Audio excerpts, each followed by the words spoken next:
In het woord fluitlab hoor je het woord laboratorium en experimenteren, dat is eigenlijk iets dat centraal staat in ons ensemble, want we houden ervan om verschillende dingen uit te proberen. Omdat we nog net zo jong zijn, zijn we ook heel veel aan het zoeken wat dat er heel tof is. En spelen we bijvoorbeeld ook Braziliaanse muziek, doen we verschillende arrangementen van filmmuziek, van hedendaagse muziek.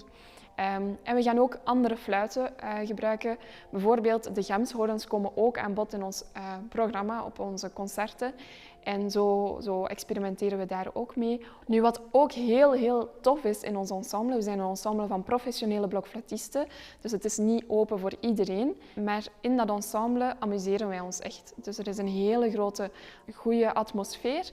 En ja, eigenlijk gebeurt het geregeld dat wij de slappe lach hebben en dat we ons amuseren en tegelijkertijd ook nog eens heel leuke muziek maken en concerten kunnen spelen en video's opnemen. L'instrument que vous voyez sur cette vidéo est le gemshorn.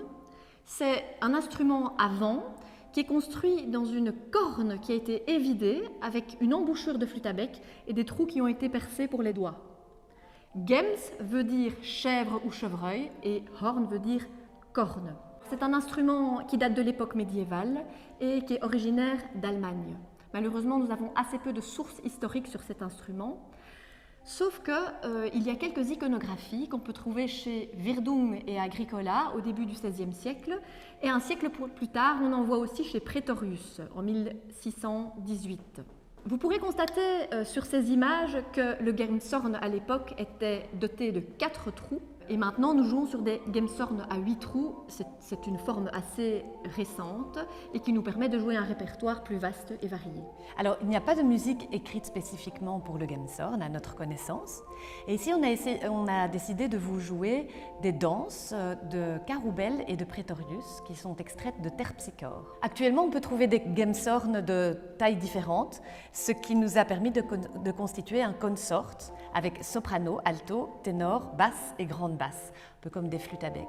La tessiture du gemshorn est assez réduite, c'est juste une octave et une note. C'est plus réduit donc que la tessiture d'une flûte à bec ou que celle des viols. Et de ce fait-là, on doit un petit peu arranger les parties pour pouvoir jouer cette musique de manière équilibrée.